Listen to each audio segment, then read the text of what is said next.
Hello, everyone, and welcome to Charities Chat number 3. I'm James Saunders. I'm hosting this one. And with me today is Catherine Rustomji from Shakespeare Martineau and Charles Mesquita from Quilter Cheviot, as always. And today we're going to talk about how well charities are currently being served in Parliament by our elected representatives in general, and by the government in particular, and ultimately by what is now going to be a new Prime Minister. We are currently, right now, awaiting the final decision on who's going to be the Prime Minister from the last two of Rishi Sunak and Liz Truss. So we're going to look at those a bit later. But first of all, the first question, and Catherine, I'll direct this to you first.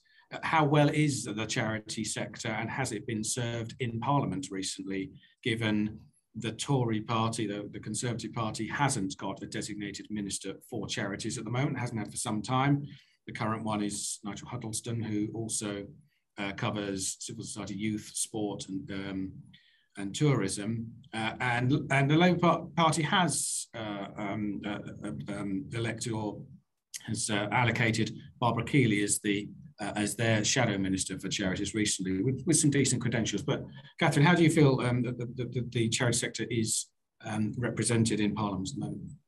Sure. I mean, I think we've seen this previously as well, James, when people have their portfolio altered and charities was being passed around from pillar to post, whether it was civil society, whether it was third sector, whether it was added in with DCMS or moved to a different department. And it just always seemed to be as though nobody really wanted it, that nobody was really grabbing that as a topic, as an area to champion for the sector and to say, these are the issues affecting charities. I think what we often see, I suppose, is MPs learning about little projects or pet projects that a charity has perhaps contacted them about. But I don't think in general there is an understanding of the size and scale of the sector, the work that it does, the variety of the different sorts of charities that exist. And I know Charles will have this to hand, but I think the context of understanding the size and scale in terms of number of employees, the financial contribution that the charity sector makes to our society, I don't think is any way proportionate to how it's reflected in terms of parliamentary time or effort or focus, really. Charles, how about you? Yeah, I completely agree, I'm afraid, with Catherine. I mean, the last sort of 20 years. I mean, under the Blair government, there was no doubt about it. It was seen as an important part of government policy. And I think up to David Cameron and Big Society, I think that continued. I think the sign was the move from the Cabinet Office into the DCMS, and then adding on other things into the portfolio.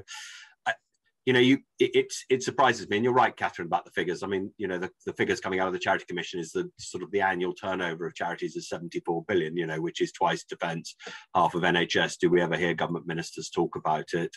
And again, although you hear a lot of the right words, you very rarely see the action there, and you just and I wonder whether it's just because the sector's so diverse. And it's doing such a thing, and it's so knitted into society, because you go from the local scouts groups up to the largest charities helping on, global relief, and then of course, is it right or wrong? Politicians should be slightly guiding things of how they give money. You only go back to Kids Company, and one of the criticisms that came out of that report was the way that government funds charities. The one area that hasn't actually ever been addressed is how government funds charities. So, I get to a stage where it slightly depresses me about how little politicians seem to know about charities, trustees, and volunteering. But you will always hear them saying, oh yes, it's a very important part and they're a key part to our thinking and everything else. I mean, having had a look back at recent history and our outgoing Prime Minister's efforts with the charity sector, at the beginning of Boris Johnson's reign, there was the Kruger Report, which was commissioned, I think, by Boris Johnson about levelling up in response to the whole levelling up agenda as part of it. That was announced with some fanfare, but I mean, quite honestly, seems to have faded away. But I think that it seems to me that rather shows the recent history in a bit of a nutshell, really. There's been a lot of knee-jerk reactions to things. And perhaps it's not just the approach to the charity sector. It's you know, the recent Prime Minister's approach to everything has been knee-jerk reaction. Everything needs attention, and then it's on to the next thing straight away. You know, obviously COVID happened slap bang in the middle of all that, and the response from government was rapid in several areas. Not so much in the charity sector, it has to be said. It was definitely, the charity sector was definitely second fiddle to, for example, the arts sector, which was, you know, which had 1.5 billion immediately allocated to it. There was money for the charity sector eventually through COVID, but it wasn't enough, and it wasn't quick enough. I mean, Catherine, again, on that recent history, is there anything that you feel, you know, what feel do you have for the last 3-4 years or so, and what could we possibly learn for the future? I mean, I would agree. I think that depth isn't there. I think that depth of policy, of understanding, of tactics, of strategy, you know, it seems to be this scattergun, or here's a project and an endeavour which may or may not continue and may never be mentioned again. You know, I think the Kruger Report was very thorough. There was a lot of good information in there, and a lot of time had clearly been spent on it, but it's not really showing through in terms of, well, what is happening with the recommendations that were made from it, and where are the changes coming. And I think during COVID, you know, I think charities were forgotten initially. I think they were completely overlooked in terms of government support. And then when it came, you know, it was welcome. But to my mind, I think the difference between the charity sector and the arts sector, I really want to get into the political debate, but to my mind, that was more of those are the types of lobbying individuals that would approach Conservative MPs, and therefore they've looked after the sector that they were more interested in and more aware of, you know, so whether that is the opera, theatre, other arts organisations, rather than the grassroots day-to-day charitable activities that many people rely on, but are not the sort of, you know, jolly events that some of the MPs may have been familiar with attending. So it just seems to me that it's more it's used, I think, by MPs perhaps, rather than it being consistently applied. Charles, I mean, we've touched on this before and in other realms, but what could and can the charity sector do to make more of the Levelling Up report, the Kruger Report, or represent itself more and better to government and to Parliament?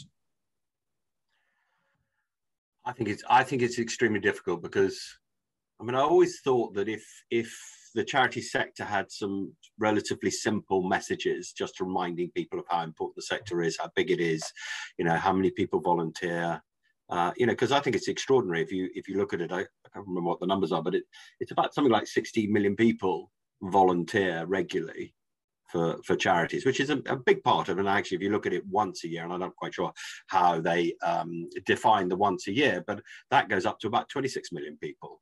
You know, so you've got nearly half the population is going out and volunteering. So, you know, and if you go and talk to people in the street and everything else, they're very passionate, a lot of them, about their local organisations and get involved and happy to do so.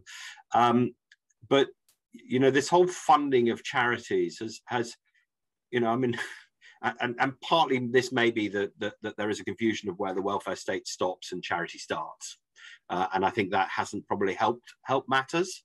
But I just think that you know, this whole relationship with government and the way that government pays charities to effectively deliver parts of the welfare state, and charities aren't very good at turning around and saying, terribly sorry, but actually we can't do this at the price you're going to be offering it, because they feel, understandably, a duty of responsibility to their beneficiaries that they don't want to let down. But the problem is you're then caught in a catch-22 situation. And for some reason, you know, if government seems to commission a private company to do something, the criteria that's required by the private company and scrutiny is completely different to what we expect from charities, which also seems to me completely and utterly bizarre. You know, and you know, we are really lucky in this country to have the number of organizations that we have doing what we're doing, from the very grassroots up to the largest. I mean, I can't think of any other country in the world that has that rich fabric. And, you know, for our politicians to be ignoring that, to me, I think is a real missed opportunity. But I think the sector, going back to your question, needs to work out how it reminds government and politicians around that. And unfortunately, I think simple and consistent messaging is probably the only way you can do it. And presumably finding the right person to talk to, someone who is genuinely committed to the sector, would make a difference. I mean, the last point then is about the two Conservative MPs who might well be one of them will be our next Prime Minister, Rishi Sunak, Liz Truss. Rishi Sunak has had some reports in the past about being a supporter of charities, although £100,000 to his old school, it's not quite as philanthropic as perhaps some might suggest, given the money that's there. Charities have been, you know, sorely lacking in attention in his budget. So I would say, this is the accountant in me speaking, you know, very little in recent years for the charity sector to really worry about or benefit from. And Liz Truss, I mean, I had a quick look. I couldn't particularly see anything that suggested she was a major supporter of the charity sector. So I wasn't particularly enthused by either of them on the charity sector. Catherine, do you have any thoughts? Yeah, I'd be amazed if there was anything coming from the successful candidate about the sector in particular, whether that's a priority, at least initially, because I think whoever gets in, they're seeking to please their grassroots supporters, aren't they, with whatever, you know, tactics they've offered or suggested that the changes that they would make. But I don't think the charity sector will feature anywhere at all in there. Charles, any final thoughts? Yeah, I'm certainly not holding my breath. I mean, I don't see there's any particular indication that there will be any change. And I mean, if you just look at, and sadly I have watched a couple of the debates that we've had so far, you know, the whole social or levelling up or anything on that basis hasn't really featured in the campaign. So I can't see actually that changing, whoever does get into power.